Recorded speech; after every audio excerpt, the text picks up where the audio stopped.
Sebagai bangsa Indonesia, sebagai rakyat Republik Indonesia, sepertinya kita sudah sangat paham sekali. Kalau kita ingin membongkar suatu kasus KKN, yang itu korupsi, kolusi, dan nepotisme, katanya diperlukan keberanian.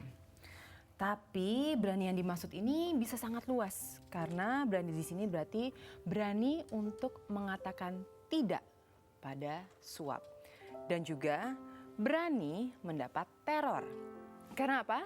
Di saat kita berani, disitulah teror berdatangan sehingga mengetes kita, mencoba kita, sampai akhirnya orang bisa mempertanyakan integritas seseorang dalam hidup kesehariannya. Saya Moza Pramita, kali ini menemani Anda dalam Famous to Famous, dan famous person kita kali ini adalah seseorang yang menjadi headline sewaktu dia tidak ada di Indonesia, lagi asik di luar negeri atau bekerja di luar negeri, di Jepang tepatnya. Pulang-pulang ke Jakarta tiba-tiba namanya menjadi headline. Dan sekarang ini sebagai penerima Integrity Award 2005, sekarang lagi mempertaruhkan integritasnya. Untuk itu sudah ada bersama saya sekarang yang lagi kesandung aliran dana abadi umat. Tapi ternyata bisa tersenyum di sini. Selamat datang untuk Bapak Hairyansyah Salman. Terima kasih hadir di sini dengan ditemani oleh 2 orang anaknya. Saya senang kalau Bapak masih bisa tertawa. Berarti kita masih bisa membereskan sesuatu yang berbau suap ya Pak ya? Insya Allah. Insya Allah. Oke. Pak, jadi gini. Terus terang sewaktu saya membaca headline-headline itu ya. Terus bilang, wah orangnya lagi di luar negeri nih. Terus tiba-tiba dibongkar semuanya tuh kasus suap di KPU. Tapi waktu Anda membongkar kasus suap KPU kan banyak yang mengacukan jempol gitu kan ya. Tapi kok sekarang Anda tersenggol dan tertarik begitu dalam, ada hubungannya dengan dana abadi umat nih. Coba diceritain Pak, bagaimana ceritanya nih? Ya, tadi Mbak Moza juga udah cerita dari awal bahwa memang di dalam kehidupan ini setiap kita mengambil sebuah keputusan, Iya. pasti punya resiko apapun keputusan tersebut. Apakah dan resiko itu menurut saya pasti akan ada di setiap aktivitas kita. Okay. Dan saya pikir ya pastilah kemarin dengan kejadian saya pada waktu di di KPU, banyak orang mengatakan pada satu saat Pak Hairyansyah pasti akan menghadapi risiko karena mereka melihat bahwa di dalam perjalanan sejarah Republik ini orang-orang yang seperti itu gitu ya, yang mencoba untuk mengungkap kasus seperti itu biasanya ada saja gitu. Tapi saya melihat bahwa ini semua adalah perjalanan hidup dan dalam perjalanan itu insya Allah akan ada akhirnya. Oke. Ya, semuanya. Berarti Bapak sempat ada suatu, kayak gini loh kalau orang katanya mau ngambil keputusan sesuatu itu ada taruhannya dan sudah terbayang nanti akan ada akibatnya. Berarti sempat memikirkan, wah kalau saya melakukan ini, membongkar kasus ini, pasti something will be happening gitu.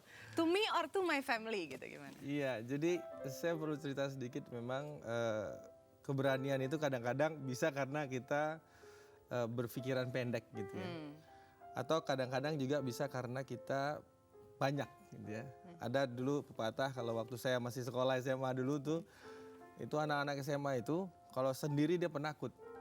Oh, jadi, kalau tawuran, iya. Sendiri dia penakut. Sendiri Tapi dia kalau penakut. udah satu orang penakut tambah lagi jadi 3 orang berani jadinya. Oh gitu ya. Begitu. Jadi pada saat awal itu memang saya merasakan keberanian yang memang didorong oleh banyak pihak. Jadi keberanian itu bukan datang karena saya sendiri gitu ya.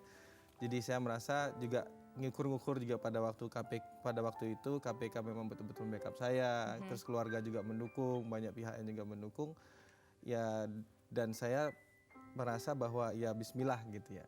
Cuman memang risiko itu baru terasa setelah bergulir agak panjang gitu. Nah ini pasti ceritanya panjang juga tapi terpaksa dipotong karena Famous to Famous masih akan kembali lagi tentunya hanya untuk Anda bersama Bapak Hairyansyah Salman.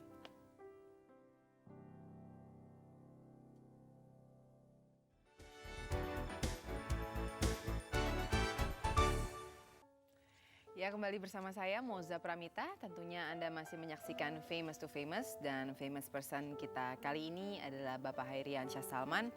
yang tadi kita lihat ya di tayangannya menerima award Integrity Award 2005. Tapi ternyata Anda dituduh menerima dana abadi umat. Bener nggak sih Pak itu sempat diterima gitu? Nih, gitu, Anda terima gitu kan kalau orang terima uang gitu ya Pak? Iya, jadi saya sebenarnya sudah berkali-kali menyatakan bahwa bukan berarti menurut saya nih ya, bukan berarti setiap transaksi itu yang dari dana abadi umat itu korupsi. Oke. Dan ini dalam proses hukum. Makanya tadi siang kebetulan saya ketemu dengan tim pembela whistleblower. Oke. Ya Pak Khairansah, ini sudah masuk materi sepertinya. Kalau ditanya-tanya nanti serahkan aja ke kami, dia bilang begitu. Mestinya ada di sini juga ya Pak, biar saya jawab. Aduh, saya udah pikir tinggal jawab di sini. Tapi Pak, itu nilainya senilai 10 juta itu orang bikin garuk-garuk gitu ya, sampai gini. Ini tuh nolnya benar salah ketik apa waktu bikin berita gitu kali ya? Jangan-jangan lebih dari itu. Yang sebenarnya yang diterima berapa sih Pak? Jadi ya itu tadi kan kalau bicara masalah itu, saya pikir itu fakta memang. Berdasarkan hasil dakwaan ya, itu dakwaan yang ada di kasus yang sedang di pengadilan sekarang, itu memang disebutkan di situ ada dakwaan sebesar ada tanda terima 10 juta ya. Anda ingat pernah menandatangani itu? Iya, kalau saya pikir sih nanti kita lihat prosesnya bagaimana gitu. Oh gitu. Abis kadang-kadang kan kita kalau terima uang itu sekarang juga lewat SMS bisa terima ya Pak ya. Iya bisa terima, gitu. jadi nggak mesti sampai itu. Tapi fakta akan terbuka nanti pada waktu mungkin proses saya penyidikan. Karena pada saat sekarang ini kebetulan memang penegak hukum belum memanggil saya, sedang ada proses di saksi-saksi. Saya sendiri belum dipanggil. Ya mungkin minggu depan atau 2 pekan lagi gitu ya, baru ada pemanggilan kepada saya. Itu yang informasi saya terima dari tim pembela whistleblower yang membela saya. Oke, ini kalau dari hawanya sekarang saya ngobrol sama Pak Hairi, jadi berdasarkan fakta kayaknya agak sedikit pede nih. Soalnya orang lain loh Pak, hawanya kalau agak feeling guilty tuh hawanya beda gitu. Kalau yang dirasakan Bapak sekarang ini kayaknya nggak apa-apa saya wawancara di Famous to Famous gitu. Iya, artinya begini, memang banyak ya orang yang mengetahui gimana sih sebenarnya. Saya juga supaya balance lah ya informasi, artinya saya merasa bahwa yang menilai itu bukan saya, yang pertama itu biar bisa dinilai oleh orang lain kayak apa sih sebenarnya kasusnya gitu ya.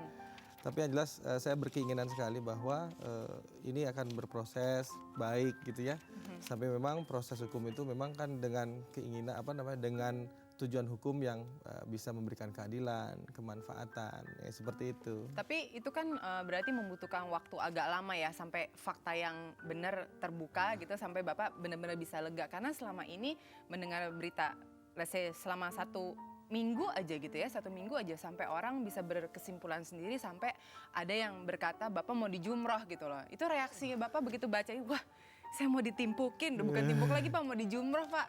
Ya artinya begini Mbak, semua orang bisa bicara apa saja, apalagi sekarang di era reformasi, demokrasi, semua punya kesempatan lah untuk berbicara. Saya pikir saya tetap akan bersangka baik kepada siapapun, karena saya melihat bahwa itu salah satu hal yang bikin orang tuh tenang gitu Mbak. Jadi kalau kita bersangka buruk aja sama orang gitu ya, yang susah awake dhewe kata Raja gitu. Jadi mungkin ini kali syaratnya ya Pak ya, waktu pertama kali kita mau melamar bekerja sebagai auditor itu harus tenang ya. Karena sampai sekarang banyak orang gini, auditor tuh sebenarnya kerjanya ngapain aja sih Pak? Ya jadi auditor itu begini, ini sebetulnya kalau kita bicara auditor itu bagian dari manajemen sebenarnya. Jadi bagian yang mengevaluasi sebuah kegiatan, yang dengan kegiatan itu dievaluasi bisa diberikan masukan. Oh gini loh bagusnya nanti, sehingga yang diaudit itu merasakan kemanfaatan. Jadi misalnya begini, saya Mbak Moza ini tolong ininya nanti dirapin dikit, misalnya rapin dikit, nah kayak begitu. Jadi kalau di perusahaan atau di institusi itu supaya lebih efektif, supaya lebih efisien, supaya lebih ekonomis gitu. Jadi dan itu diberikan oleh rekomendasi-rekomendasi dari auditornya. Jadi auditor dibaca semuanya, sistem pengendaliannya, terus mana yang kurang pas, mana yang mesti diperbaiki. Nah dengan itu akan ada manfaat bagi auditinya. Bahkan di standar audit pemerintahan itu kesuksesan audit itu diantaranya adanya perubahan kinerja misalnya. atau efektivitas atau efisiensi dari institusi yang diaudit. Tapi kalau institusi yang diaudit nggak mau mengikuti hasil audit, nih kan misalnya diaudit nih gitu kan, hasilnya begini gitu, terus nggak terima nih dengan hasil auditor gitu ya, terus apa yang membuat, apa mungkin teknik-teknik tersendiri supaya nih orang yang diaudit mengikuti apa kata editor? Mungkin kalau kita bahasa hari-harinya ngejebak atau ayo ikutin apa yang ini gitu. Ya sebetulnya kenapa orang menolak? Berarti kalau kita positif gini ya. Kita ini diaudit sebetulnya harusnya senang. Tapi kan rata-rata kan nggak senang, Pak. Karena ngerepotin gitu ya. Iya, ini ganggu banget sih, irritating gitu. Tapi kalau yang misalnya Mbak tadi kan waktu di awal tuh ini Mbak ini diginin, senang nggak digituin? Senang kan? Kalau penampilan saya iya, senang. sama sebenarnya kan kinerja itu kan performance gitu. Jadi kalau kita lihat kinerja sebuah institusi, ini dirapin di sini, diharapin di sini.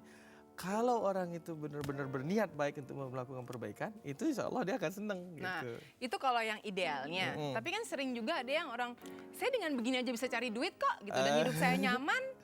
Apa yang trik apa yang bisa kita supaya benar-benar kekupas dan kelihatan bahwa performance yang selama ini dia bilang bagus, it's not good, gitu. It's really bad, gitu. Sebenarnya kalau bicara itu tinggal kita mengconvince ya, meyakinkan. Jadi sebenarnya ini faktanya, ini kayak begini, ini nanti arahnya seperti ini gitu. Nah, memang ada beberapa hal yang berkaitan dengan audit itu yang sering jadi masalah gitu ya. Ketika ada upaya-upaya dari entah auditornya, entah auditinya atau yang diperiksa, gitu. Kalau ada kesalahan gitu. Jadi kesalahan ini ingin supaya tolong dong kesalahannya jangan dibongkar dong. Perasaan kalau sekolah kalau salah aja ya Pak ya, kenapa jadi berubah gitu ya? Itu dulu barangkali. Kalau sekarang kan katanya ada juga. Misalnya dosennya ini salah nih. Kalau Pak jangan Cincai salah deh, Pak, dong, gitu. cincai deh Pak. Jadi kan ada juga yang nggak begitu katanya, saya sih nggak tahu. Tapi yang jelas hampir seperti itu juga lah kalau kita audit. Kadang-kadang kita ngeliat ini, tolong dong diaudit. Ya ada audit karena otoritas gitu ya, diaudit, kemudian dilihat ada beberapa penyimpangan-penyimpangan dan mengarah kepada indikasi tindak pidana misalnya kayak kasus misalnya di kasus saya di KPU.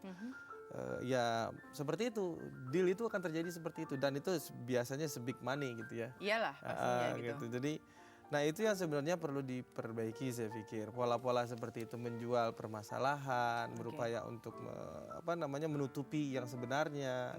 Pak, tapi dengan cerita Bapak itu sepertinya Bapak sudah pengalaman deh Mas, pokoknya kalau urusan audit saya memang sudah lama banget. Berapa lama sih Pak? Udah.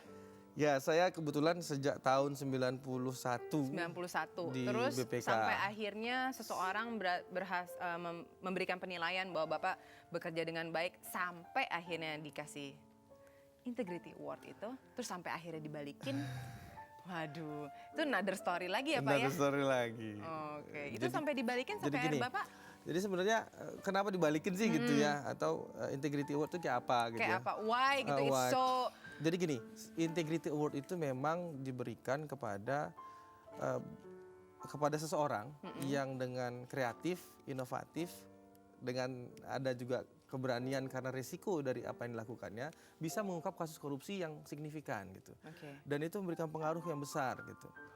Apa yang saya lakukan ini sebetulnya ya seperti saya bilang tadi bahwa banyak pihak yang berperan sebenarnya, cuman peluru ujungnya aja itu Khairiansah gitu.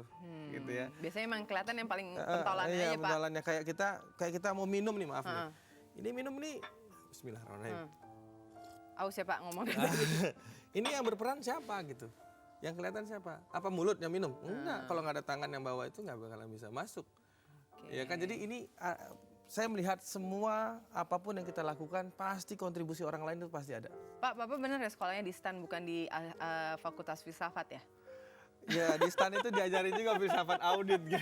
Oke deh, kalau Bapak tadi udah minum, sekarang saya mau minum. Kita akan kembali lagi tentunya masih di Famous to Famous.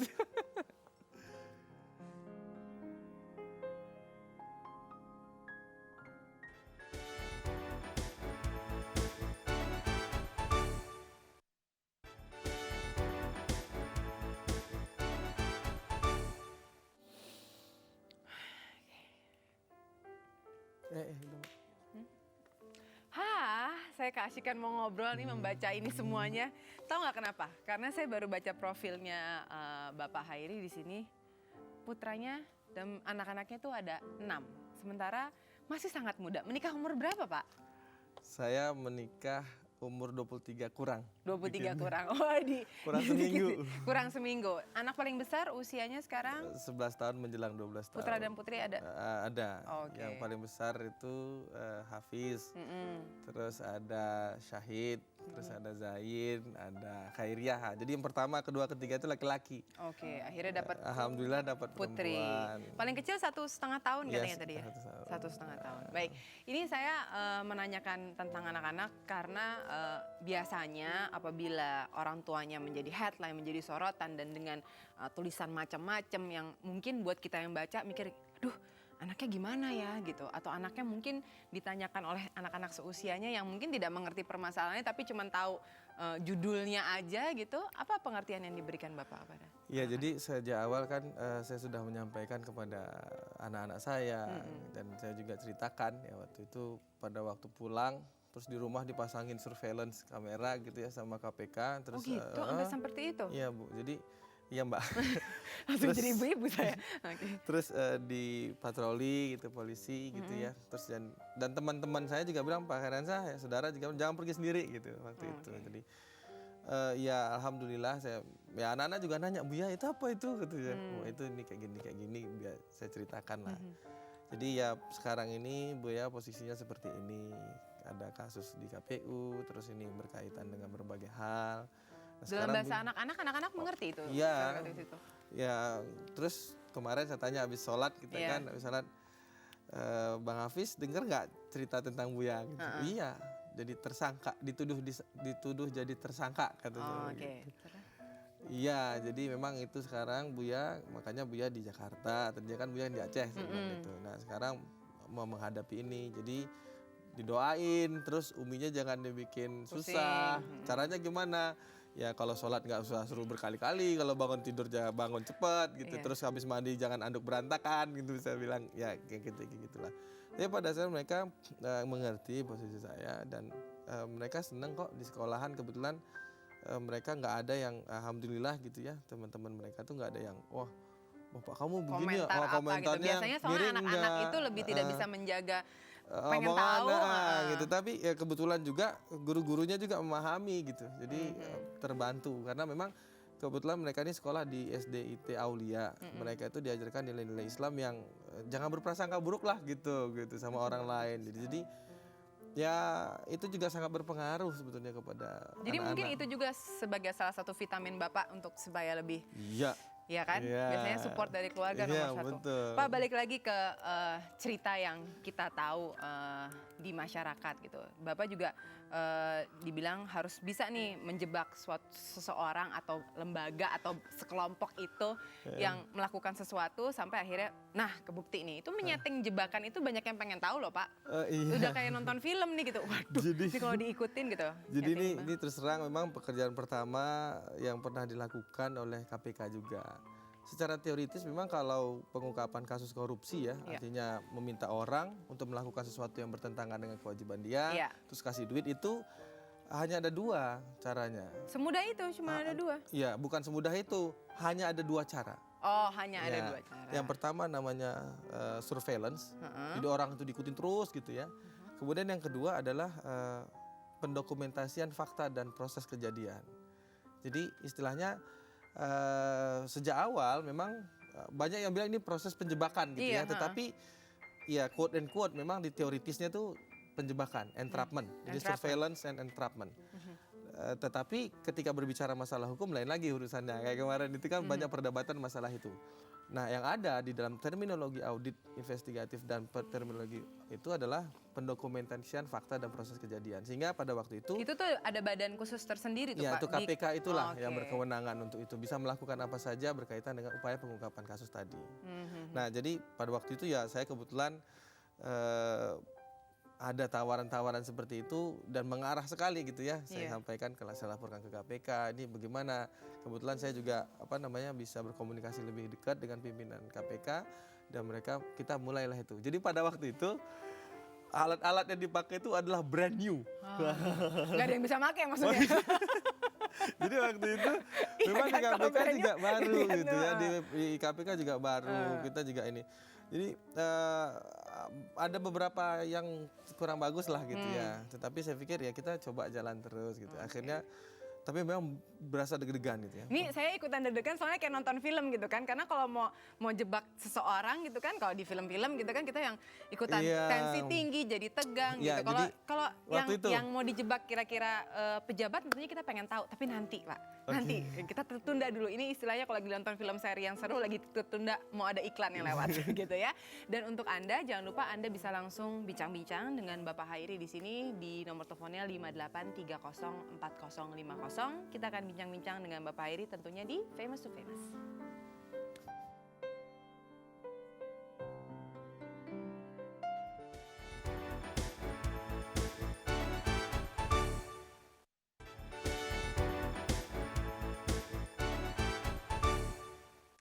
Masih bersama saya Moza Pramita dan Anda sedang menyaksikan Famous to Famous. Kali ini saya bersama famous person kita Bapak Hairiansyah Salman. Tadi sempat tertunda bagaimana kalau suatu tim lagi mau menjebak gitu. Tadi saya sempat ceritain persis kayak di film gitu ya. Jadi kalau misalnya ada suatu kejanggalan dalam suatu perusahaan, let's say di suatu instansi gitu. Apa step-stepnya Pak? Ya ini memang baru pertama kali Baru dilakukan pertama kali. dan seperti yang disampaikan tadi kenapa saya juga dapat Integrity Award karena ternyata proses seperti ini dengan melibatkan hal yang seperti ini itu baru pertama kali ini terjadi sejak tahun 93 itu ya jadi pada waktu itu mereka mengatakan ini baru pertama kali yang ada gitu. Oke. Terus gimana sih waktu itu ya? Iya. Jadi waktu itu memang pertama kali itu adalah kita pakai button kamera. Jadi itu wireless. Nah, jadi pada waktu itu pakai baju hitam, ganti gitu. Nah, teman-teman bilang, wah, bakaran hati-hati nih, ini sudah mulai intelijen nih. Gitu. Ya, saya pikir ya Bismillah lah, saya pikir nanti mudah-mudahan aja ada hasilnya. Karena saya pikir ya memang teknik ini belum pernah dicoba, kita coba dulu biar kita punya experience. Dan akhirnya seperti itu. Nah, yang mendebarkan itu adalah pada waktu proses terakhir sebenarnya pada waktu di Hotel Ibis itu. Oke, itu Bapak tahu bahwa kita lagi tim lagi menunjuk satu orang apa? Ya, saya waktu itu dikasih tahu bahwa ini adalah proses yang sedikit berbahaya kata mereka. Saya deg-degan beneran itu waktu di debrief ini nanti kayak begini ini. Ya udah kalau gitu, tapi kita sudah berada point of no return Pak Hairiansyah, ya udah Bismillah lah saya bilang, kita jalan aja gitu. Akhirnya ya mirip inilah kayak film-film gitu, kayak film, kan, dipasangin kamera, jadi kita set semuanya waktu itu sampai pada waktu itu beliau datang. Oke, jadi itulah yang bisa kita tahu hasilnya dan segala macamnya sampai Pak Hairi sekarang cerita. Tapi ngeganjelnya adalah bukan cuma di situ ada tantangannya ya Pak ya. Yeah. Dan di situ ternyata harus ada gelombang lagi sekarang yang harus dihadapin. Oke, sekarang kita angkat telepon. Dari tadi sudah ada yang menunggu. Halo, Famous to Famous. Halo, Ya, dengan siapa ini Pak? dengan Ferry. Ferry, silakan Ferry. Halo, selamat malam Moza. Ya. Selamat malam Pak Hairiansyah. Silakan. Selamat malam, Pak. Senang sekali nih saya melihat tayangan Famous to Famous ini. Kebetulan yang jadi bintang tamunya hari ini atau tamunya Pak Hairiansyah ya. Iya. Tadi Pak Hairin, saya dengar Anda kalau di mata saya ideal sekali gitu ya. Masalahnya Anda itu kan auditor di BPK. Ya pastilah orang banyak bisik-bisik tentang auditor BPK. Tetapi menurut saya, walaupun waktu masa kuliah saya tidak mendapatkan mata kuliah auditing ya, itu auditing itu berat dan tantangan sangat banyak. Apalagi Bapak auditor di Badan Pemeriksa Keuangan. Ya, gitu. Pertanyaannya Pak Ferry, kita Jadi di menurut buru saya waktu. tuh hal-hal bisik-bisik itu suatu cobaan lah. Oke. Kedua, yang membuat saya enak sekali menonton tayangan ini, Bapak bicara seperti filsafat. Kebetulan saya sangat menggemari filsafat gitu. Oke, Ferry. Mungkin Terima Bapak kasih pernah banyak, mendalami Ferry. filsafat juga, Pak ya? Ya, nanti kita langsung jawab. Terima kasih Ferry. Oke, tuh kan bener saya kan nanya tadi. Oke. Ya saya pikir mungkin banyak yang bilang nih Pak Hairiansyah ketuaan dari umurnya gitu. Tapi coba kita tes. Mungkin yang ini nggak setuju nih Pak, penelpon yang ini. Halo? Halo? Famous to Famous? Ya, terputus. Halo? Halo, Ya, dengan siapa ini Pak? Halo. Iya Pak, dengan siapa Pak? Ya, selamat malam. Ya, dengan Bapak siapa? Ganden di Jakarta. Silakan Pak Ganden, langsung pertanyaannya. Ya, selamat malam Pak Khairansyah Salman. Selamat malam, Pak. Ya, pertama-tama saya ucapkan acungan jempol yang salut dari saya pribadi selaku salah satu rakyat di Republik ini. Masih ada orang seperti Anda yang berani menegakkan kebenaran di antara berjuta-juta carut marutnya keadaan di Republik ini gitu. Karena saya merasakan sekali yang namanya kalau kita deal dengan pemerintahan atau dengan dinas-dinas katakanlah di provinsi mengenai proyek-proyek pemerintahan itu banyak sekali Pak Ganden, namanya Pak Ganden, biaya siluman gitu. Pak Ganden mohon maaf bisa langsung ke pertanyaannya. Ya, saya pikir seyogianya bagi mereka yang berkecimpung untuk menegakkan kebenaran di negeri ini akan muncul Pak Khairansyah berikutnya gitu. Dan saya sangat. Halo? Wah, terputus sekali. Itu satu support, udah dapat 2 tuh Pak, supportnya Pak. Ya, lebih senyum lagi Bapak. Oke, ini masih ada telepon lagi. Halo? Halo? Halo, Ya, dengan siapa Ibu? ini Ibu Tuti dari Bogor. Assalamualaikum Pak Heriansyah. Waalaikumsalam warahmatullahi warahmatullahi Ya, Pak wabarakatuh. Heriansyah, Ya. saya hanya mau menanyakan, saya sudah dengar semua berita dengan Bapak dan Ya. bagaimanapun itu, Bapak tidak boleh mundur Pak. Saya tahu sekarang di mana posisi Bapak dan saya akan tanyakan apa planning Bapak selanjutnya demi negara ini Pak yang sedang begini inilah kondisinya. Jadi saya dengar sekarang Bapak kan dimantankan. Jadi yang saya tanyakan itu apa planning Bapak untuk negara ini Pak? Terima kasih, Bu Tuti. Saya rasa mudah-mudahan ini kepala Bapak, kepala bagian. Oke, terima kasih Bu Tuti. Simple tapi langsung pada ininya, Iya, pada permasalahannya. pertama sekali saya pikir saya punya keyakinan ini yang sejak awal saya nggak bisa lepas bahwa ikhlaslah bekerja Ikhlas lah bekerja, oke. dan pastilah orang-orang ikhlas akan membantu Anda di dalam bekerja. Insya Allah. Jadi itu bahasanya akhlisu fil amal ya. Sayuharikumul mukhlisin gitu. Jadi kalau kita ikhlas beramal, nanti orang-orang ikhlas itu akan ikut Berkumpul di membantu kita. kita. Itu perkataan ulama yang bilang seperti itu. Saya pikir ini pas sekali gitu ya. Oke. Tapi sekali lagi memang orang tua saya mengajarkan bahwa jangan terlalu terbuai dengan yang seperti itu. Makanya lihat ketika Nabi itu menang dalam proses masuk kembali ke Mekah, itu diingatkan oleh Allah jangan sampai tinggi hati. Nah itulah perlu peringatan nih. Jadi Pak Heriansyah, justru jangan- peringatan-peringatan itu seperti ini betul. sebenarnya untuk menahan Anda supaya tidak Iya. terlalu melambung terlalu tinggi. Oke, baik. Sekarang kita angkat telepon lagi. Boleh Bapak sebentar ya Pak ya? Oke, boleh. Pak angkat telepon dulu. Halo. Famous. Ya, Halo, famous to famous. famous. Dengan siapa ini? Dengan Sari di Jakarta. Mbak. Silakan, Sari. Sebelumnya saya mau ngucapin selamat buat Pak Hairansyah atas keberaniannya. Terus yang kedua nih Pak, saya salah satu orang yang bekerja di instansi pemerintah. Saya hanya ingin menanyakan setiap auditor yang ngaudit di instansi saya itu pasti sebelumnya udah dapat amplop gitu loh Pak. Jadi kayaknya percuma aja diaudit gitu loh Pak, karena hasil auditnya tuh sudah rekayasa gitu loh Pak. Oke. Nah saya pengen orang yang seperti Bapak gitu loh Pak ngaudit negara ini gimana caranya ya Pak. Makasih Pak. Terima gitu kasih. aja. Diduplikasi nih Iya. Pak. Jadi pertama yang ini ya sekalian Iya, ya, yang tadi, dengan yang menjawab tadi tadi. menjawab yang tadi bahwa ya ke depan kayak apa? Ada konsep yang mengatakan kalau kita ingin memperbaiki bangsa ini pertama kali dari sisi keuangan itu memang harus dulu nggak ada toleransi kepada korupsi sebenarnya seperti artinya Karena that's jangan the biggest terjadi. problem Nah, in our country. kita gitu nggak kan. bakalan bisa bicara masalah efisiensi, kita nggak akan bisa bicara masalah efektivitas ekonomis kalau masih ada korupsi di sana. Jadi memang ini harus semuanya, semua pihak harus serentak. Jadi nggak bisa satu pihak. Saya melihat bahwa korupsi itu dia simptom. Nah kalau simptom itu diobati terus nggak bakalan selesai, harus juga dari sebabnya gitu. Kalau dokter Istilahnya aja, kanker tuh semuanya dicabut gitu. Jadi kalau kita bicara korupsi, kenapa terjadi korupsi? Karena- Kalau saya demam ini batuk-batuk, kenapa? Apakah karena flu atau apa? Tetapi biasanya dokter nggak kasih obat panas saja, tetapi dikasih amoksisilin juga. Ke depan bagaimana? Saya pikir, saya merasa bahwa ini mudah-mudahan menjadi titik tolak untuk kita lebih baik ke depan ke negara kita. Dan kalau tadi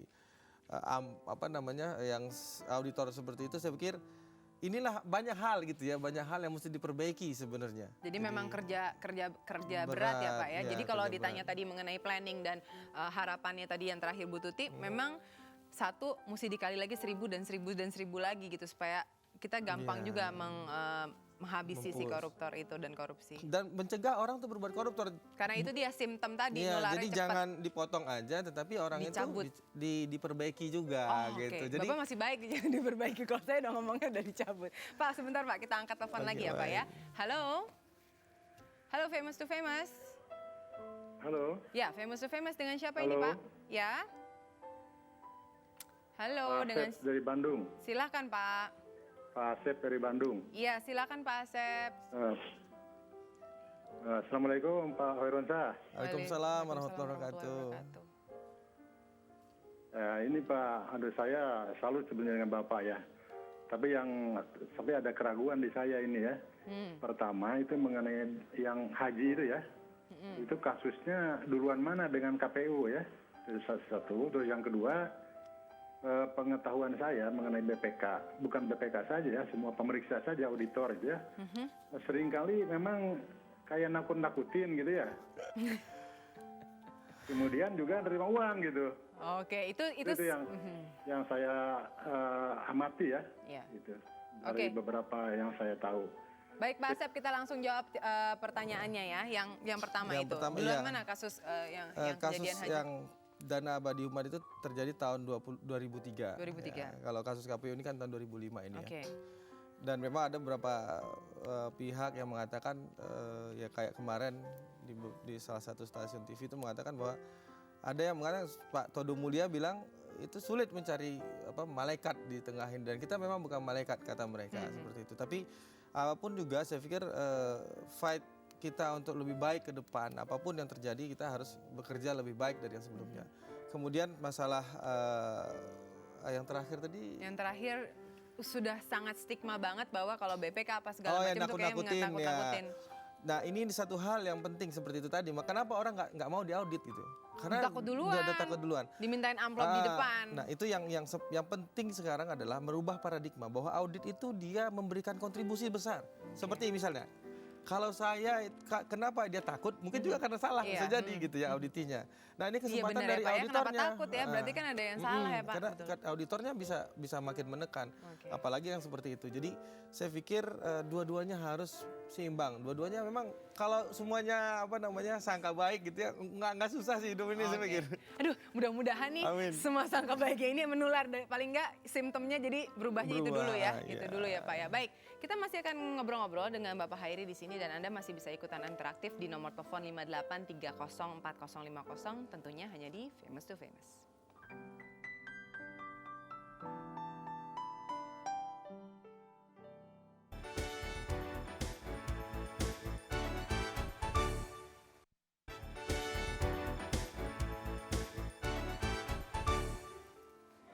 Masih bersama saya Moza Pramita di Famous to Famous dan famous person kita kali ini Bapak Hairi Ansyah Salman akan mengangkat telepon Anda. Halo. Halo. Halo. Ya, dengan siapa Pak? Dengan Inglas, Bu. Silakan Pak. Selamat malam, Pak Hairul. Selamat Saya malam, mau Pak. tanya, audit yang Bapak lakukan itu adalah audit untuk keuangan ya? Ya. Kalau audit yang bidang lain, Pak, misalnya contoh audit ISO gitu ya, itu kan apakah ada peluang juga untuk ya minta duit atau diamplopin gitu, Pak? Ya, ya, ya. Karena itu mungkin ada sistem ya, beda dengan audit duit. Kalau duit mungkin Iya, lihat uangnya besar jelas. gitu. Ah, Nah, itu aja Pak, ada bedanya di mana gitu. Terima kasih banyak Pak. Ini ini penting technically, juga nih. ya. Ya, Jadi teknik banget nih Pak. Jadi memang kalau kita bicara masalah audit ISO itu memang supaya kita dapat sertifikasi kan seperti itu. Nah orang kadang-kadang ya ini Di Indonesia gampang nggak sih, Pak, itu? Ya kadang-kadang untuk dapat sertifikasi itu itulah yang dia pass through dengan uang itu tadi. Jadi Oh, oke. itu juga nggak boleh ya. Artinya bisa aja peluang itu. Jadi kalau ada sebuah institusi yang mau mengeluarkan ISO untuk sebuah perusahaan, kemudian perusahaan itu mengeluarkan dana kepada institusi tersebut untuk diaudit gitu ya, maka seringkali memang Kalau sudah dalam proses itu karena ini supaya bisa ikut tender Iya, misalnya itu gitu kan ya. kayaknya di Indonesia murah banget tuh Pak. Iya, saya belum pernah survei sih, jadi nggak tahu gitu ya. Saya nggak berani juga ngomong karena Oke, itu kenyataannya ya, Pak ya. kenyataannya seperti itu. Dan itu bisa aja, saya Bisa pikir, aja terjadi. Baik Pak, ini kita ternyata Bapak banyak sekali yang ingin bincang-bincang langsung. Halo. Halo, Ya, dengan siapa ini? dengan Irni. Silakan Irni. Ya Bapak, selamat malam Pak. Selamat Ya, malam. Iya, sebelumnya saya sebelum mau nanya, saya mau ngasih selamat dulu atas award yang Bapak terima. Dan sudah dikembalikan. Iya, iya sebelumnya saya ngedukung Bapak, cuma saya heran aja gitu ya, kan katanya Indonesia itu ingin memberantas yang namanya korupsi. Tapi kok justru realitanya banyaknya korupsi itu semakin banyak tiap hari dan justru diawali dari pihak BPK dan yang dari data-data pengauditan yang kadang kurang jujur dan direkayasa gitu. Jadi kok begitu ya Pak? Jadi kenapa orang seperti Bapak yang justru malah istilah kasarnya dibuang gitu. Jadi saya ngedukung Bapak banget deh pokoknya. Terima gitu. kasih banyak Irni. Pak, kita angkat telepon lagi ya Pak ya. Ya, boleh. Halo. Halo, Famous to Famous. Halo, selamat malam. Ya, dengan siapa ini? Famous to famous dari Pak. Halo? Ya. Mungkin pemirsa saya boleh kasih informasi sedikit apabila Anda akan telepon ke sini, lebih baik volume televisi dikecilkan karena jadi feedback malah suara Anda bisa tidak terdengar. Sekali lagi kita angkat telepon. Halo? Halo, Ya, dengan siapa ini, Bu? halo. Ya, dengan siapa Ibu? Saya Ibu Wati, Bu. Silakan Ibu Wati. Ya, ini selamat malam Pak. Ya. Selamat malam, Bu. Ya kebetulan saya juga PNS nih Pak. Ya kantor saya sih sekali datangnya orang BPK. Cuman saya anehnya apa betul mereka itu juga bersih karena itu tadi sekali datang minta amplop sebetulnya dan mereka juga berombongan gitu Pak. Oh, oke. Ya, itu gimana aja. Pak mau penjelasan? Makasih Bu Wati. Mungkin Bu Wati mesti pinjam itu tadi ya, button kamera Iya. itu ya. Jadi ini satu hal juga mungkin saya ketika Join. join dengan proses kayak begini gitu ya. Memang banyak yang telepon saya tuh. Banyak yang telepon saya. Jadi mereka bilang, Pak Hansa ini ada kasus begini, gimana dong? Komplain semuanya bukan, gitu. maksudnya bukan Oh, komplain. melaporkan? Nah, Oh, gimana dong, melaporkan. bantu dong gitu. Jadi ada semacam keinginan, ya mungkin kita bisa bikin whistleblower center atau gimana gitu. Itu deh Pak, kan sekarang udah mantan kan Pak, jadi bisa bawa center. Itu planning ke depannya kayaknya. Barangkali. Barangkali itu. Halo, kita angkat telepon. Halo, Famous to Famous. Halo, Ya, dengan siapa ini? ya famous to famous. Ya, dengan siapa? Samson, Pak Anton, silakan. Samson di Makassar. Ya, silakan Pak Samson. Halo. Ya, Ya, silakan Pak. saya salut pada Pak Karyansa dan saya dukung Anda Pak. Terima kasih Semoga Pak Samson. setelah semuanya ini beres, Bapak bisa menjadi ketua BPK. Terima kasih Pak Terima Samson. kasih. Saya pengen tanya, mau nggak kalau ditawarin itu untuk balik lagi? Saya pikir it's a matter of amanah gitu ya, ini permasalahan amanah. Memang kadang-kadang itu juga kalau kita mau berubah itu kita mesti punya otoritas gitu. Tapi kadang-kadang kayak saya misalnya sebagai orang kecil ya, di BPK itu nggak ada apa-apanya. Terus terang tuh saya tuh kalau ada tadi Bu Wati yang PNS, saya tuh 3A Bu. 3A 8 tahun nggak naik-naik Bu. Aduh, kalau udah ngomongin golongan ceritanya bisa panjang lagi Iya, nih. jadi saya pikir ini satu hal fakta yang mengatakan bahwa memang ada yang seperti itu. Tapi saya pikir saya melihat ya, kalau memang proses ini berjalan baik, saya pikir ke depan kita masih punya kesempatan untuk lebih besar lah, untuk lebih Insya baik Allah, gitu. Insya Allah. Nah, sebelumnya kita angkat telepon lagi nih Pak. Halo, Famous to Famous. Ya, tidak ada suaranya. Halo, nah itu ada. Halo, Famous to Famous dengan siapa ini? Halo. Ya, sayang sekali terputus. Sepertinya saat ini di Famous to Famous semua telepon yang masuk ingin sekali langsung berbicara dengan Bapak atau mungkin melaporkan itu ya Pak ya, segala keluhan-keluhannya. Tapi tentunya waktu juga yang membatasi kita. Untuk itu Anda harus cepat telepon ke 58304050 untuk sesi interaktif ini. Kita angkat lagi. Halo. Halo.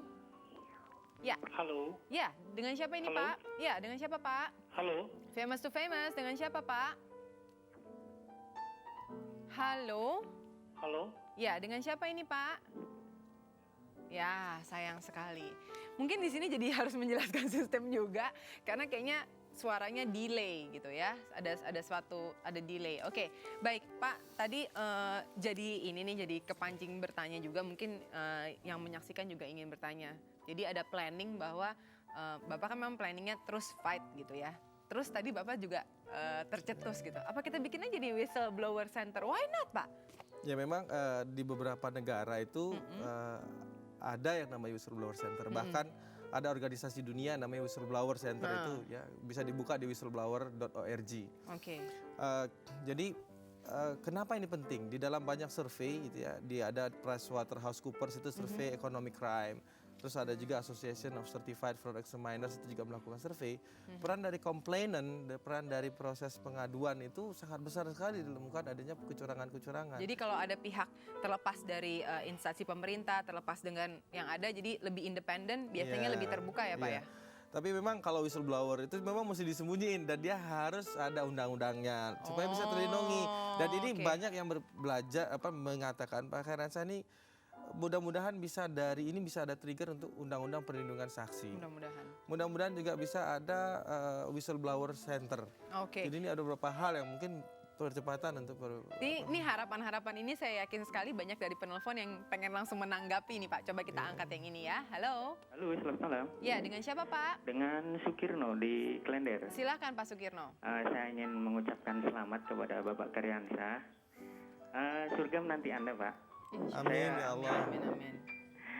Kalau saja di Indonesia ini ada beberapa orang yang seperti Anda, tentunya Indonesia akan maju ke depan. Amin. Ya, terputus. Terima kasih banyak Pak Sukirno tadi, dan ternyata itulah yang menutup sesi interaktif kita penerima telepon hari ini. Tapi saya nanti masih akan ngobrol sedikit dengan Pak Hairi di sini, dan mudah-mudahan Anda jangan kecewa gak bisa masuk karena banyak banget yang ingin berbicara langsung dan juga memberikan dukungan. Kita akan kembali lagi di bagian akhir Famous to Famous.